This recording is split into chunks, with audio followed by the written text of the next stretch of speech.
Olá, seja muito bem-vindo a mais um vídeo do canal Bíblia Diz. Eu sou o Fernando Campos e hoje nós vamos estar falando sobre os pontos de vista sobre os últimos tempos. E eu quero convidar você a assistir esse vídeo.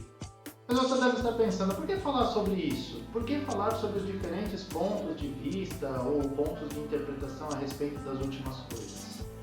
Como estudante da Bíblia, eu me sinto na obrigação de estar alertando você a respeito dos diferentes pontos, de interpretação a respeito das últimas coisas. Por quê? Porque provavelmente você deve ter aprendido na sua igreja, ou onde você congrega, se é que você já viu, ou deve ter ouvido falar, visto em algum filme, lido em algum livro, a respeito de algumas interpretações a respeito das últimas coisas. Mas a pergunta que fica, e é essa que a gente quer tentar responder, é o seguinte: eu quero alertá-los, eu me sinto na obrigação de alertar a você a respeito do quê?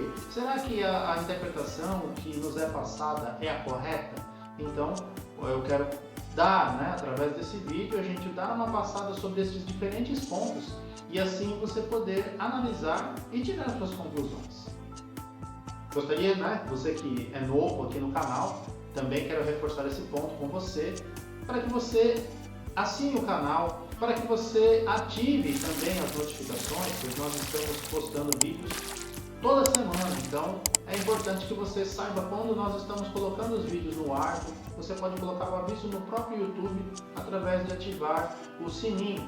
E se você gostar do material que nós estamos vendo hoje, que você deixasse aí o seu like para nós, pois ele é muito importante para que a ferramenta do YouTube ele possa entender que nós estamos aí no caminho certo, e possa difundir essa mensagem para mais e mais pessoas.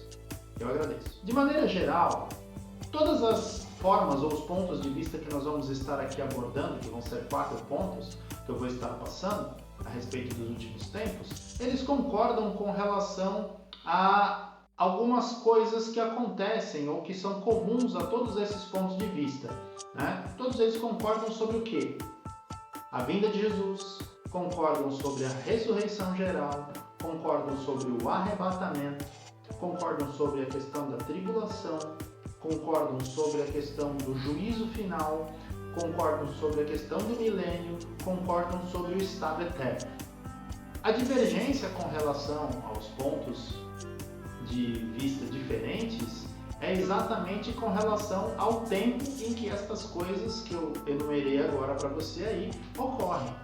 Então, esta é uma questão que vai originar esses pontos de vista diferentes. Eu vou estar colocando aí na tela para você, vou projetar a diferença aí que o tempo faz para que você consiga graficamente enxergar, ver exatamente quais são os pontos onde há essa divergência, essa discrepância aí na forma de ver os eventos acerca das últimas coisas. Eu vou colocar aí na tela para você.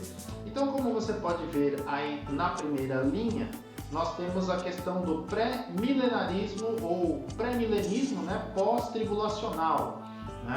O pré-milenismo pós-tribulacional, também conhecido como pré-milenismo histórico.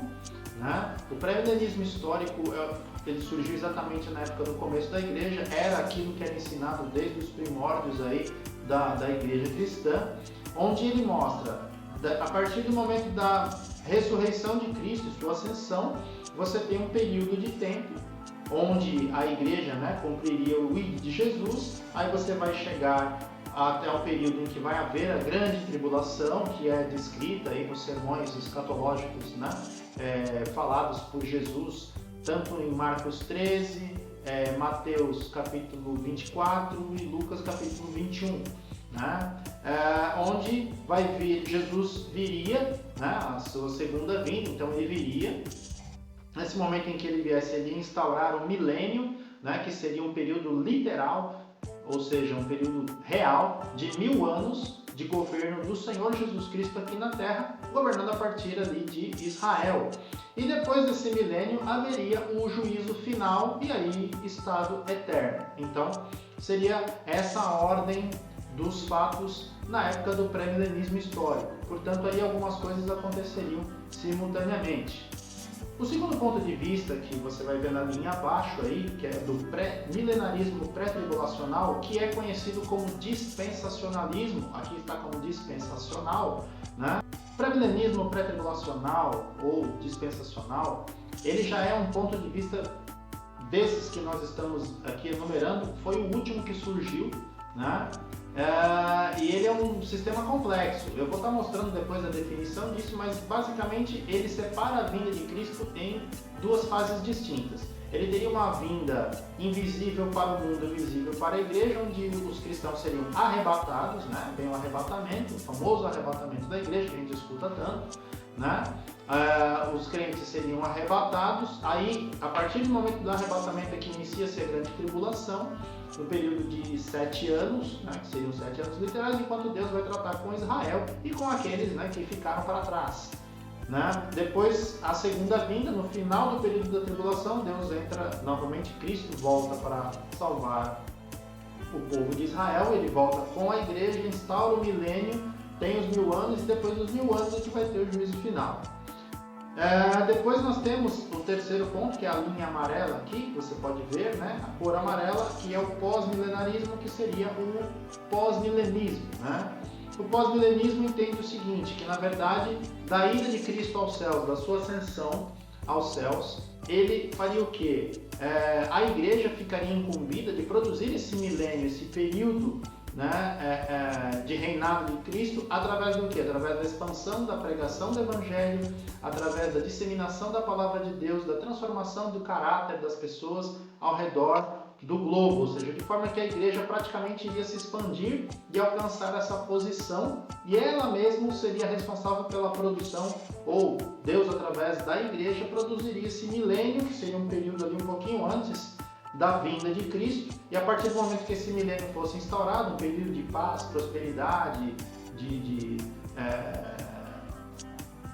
frutificação da palavra de Deus, aí sim viria a segunda vinda e o juízo final. Esse ponto de vista, ele entende que boa parte daquilo que é descrito, por exemplo, em Apocalipse, já foi cumprido lá no ano 70 depois de Cristo, restando pouca coisa a respeito aí desses fatos que são retratados aí com mais ênfase, como a grande tribulação, surgimento do anticristo, outras coisas nesse sentido. Então, é um ponto de vista um pouquinho diferente e que acabou caindo, vamos dizer assim, não em descrédito, mas ele acabou sendo um pouquinho mais arrefecido por conta especificamente aí das duas guerras mundiais que tivemos no século passado, que acabaram caindo por terra aí essa questão de que por conta do progresso da ciência, do crescimento, a expansão do evangelho, etc e tal, isso aí meio que caiu. E o último ponto de vista é o amilenismo, né? Que a expressão A antes de milênio quer dizer como se fosse não milênio. Ele entende que o milênio seria um período simbólico e não um período literal. Ele interpreta Apocalipse capítulo 20 de forma alegórica, né? Não quer dizer que são exatamente 1000 anos, né? Ao ponto que no pós-milenismo, eu até esqueci de falar isso, o período do milênio seria os últimos 1000 anos antes da vinda de Cristo. Esse seria o período em que seria o milênio, né?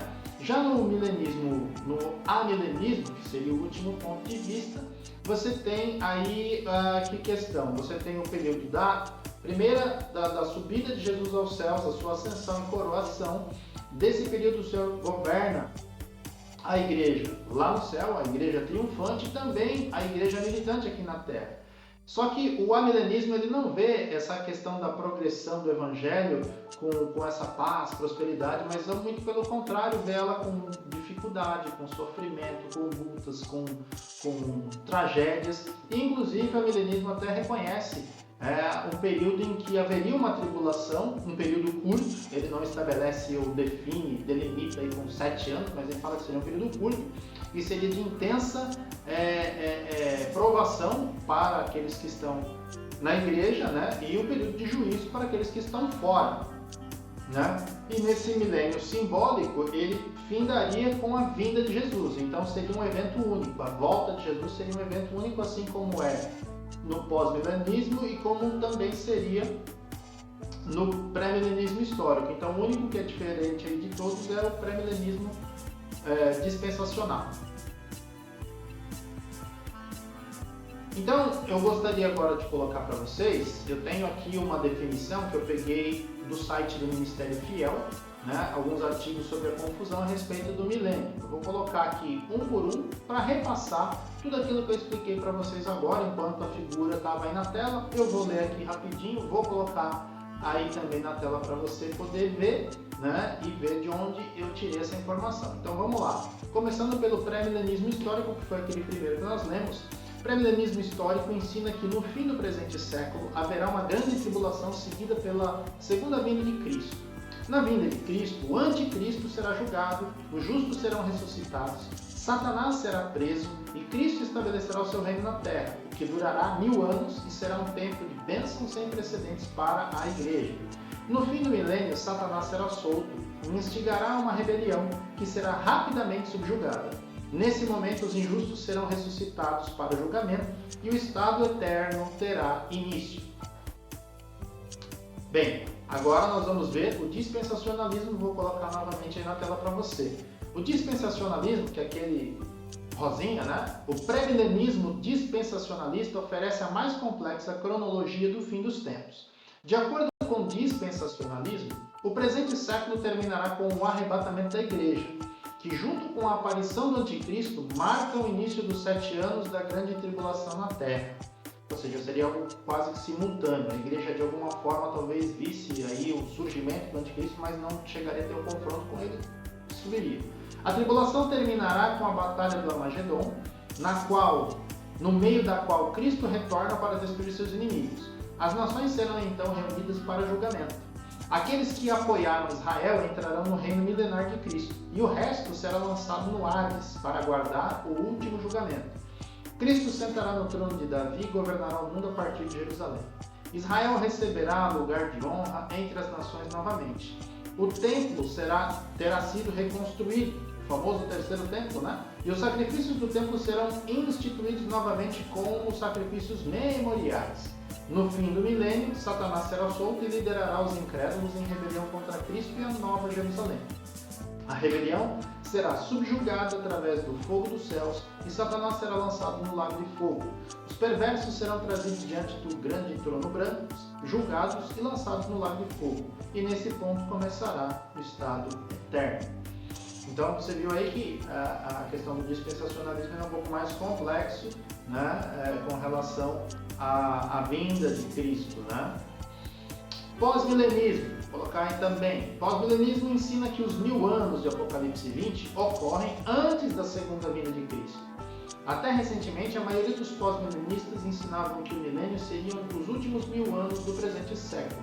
Hoje, muitos pós-milenistas ensinam que a era do milênio é todo o período entre o primeiro e o segundo advento de Cristo.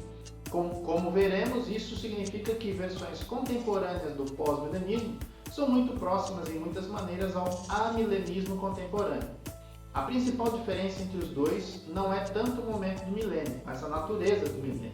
Em geral, o pós-milenismo ensina que no presente século o Espírito Santo atrairá multidões sem precedentes para Cristo através da fiel pregação do Evangelho. Entre as multidões que serão convertidas estão os israelitas étnicos, até então rejeitaram o Messias. No fim do presente século, Cristo retornará, haverá uma ressurreição geral dos justos e injustos e o julgamento final acontecerá. Aqui, por exemplo, ele coloca a ressurreição tanto de um quanto de outro simultaneamente. E por último, que eu vou colocar aí, seria o amilenismo. Aí vamos estar vendo. O amilenismo vê Apocalipse 20 como uma descrição do reino de Cristo com os santos ao longo de todo o presente século.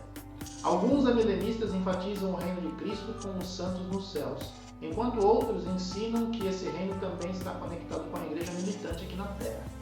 Os amilenistas tendem a argumentar que o crescimento do reino de Cristo possui poucas, se é que possui manifestações visíveis.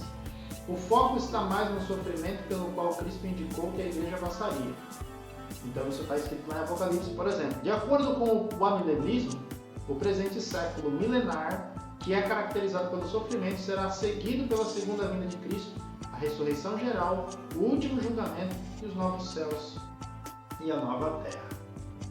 Bem, diante de tudo isso que nós colocamos aí, esses 4 pontos de vista, a gente chega a algumas conclusões importantes. Primeira delas, não dá para todas essas posições serem verdadeiras. Logo, uma delas está certa, se uma estiver certa, as outras três estão erradas, né? E eu quero ressaltar aqui o seguinte, um erro teológico não é uma heresia, ok? É apenas uma forma de interpretação diferente. Segundo ponto, todas essas posições elas têm um fundamento bíblico, partindo de princípios interpretativos, de fatos como o arrebatamento, a grande tribulação, o anticristo, o papel de Israel na história e etc. E por último, e talvez seja esse o ponto mais importante que eu quero ressaltar aqui para você, é que todas essas visões, todas elas também reconhecem, têm esse ponto em comum. Concordam que Cristo vive, ou seja, Ele ressuscitou, subiu aos céus e há de voltar. Todos concordam que isso vai acontecer, né? E Ele tem todo o poder, nos céus e na terra, como Ele mesmo declara no Evangelho de Mateus, lá no capítulo 28, né? Ou seja, Ele é Senhor da história e do tempo. Então era isso que eu queria passar para vocês nesse vídeo. Eu espero que vocês tenham gostado. E se você quiser, manda aí no comentário sua dúvida, sua crítica ou o ponto de vista que você acredita ou que você aprendeu na sua igreja ou que está na sua confissão de fé, da sua denominação, e de repente conversar mais a respeito disso. Que Deus te abençoe e até a próxima.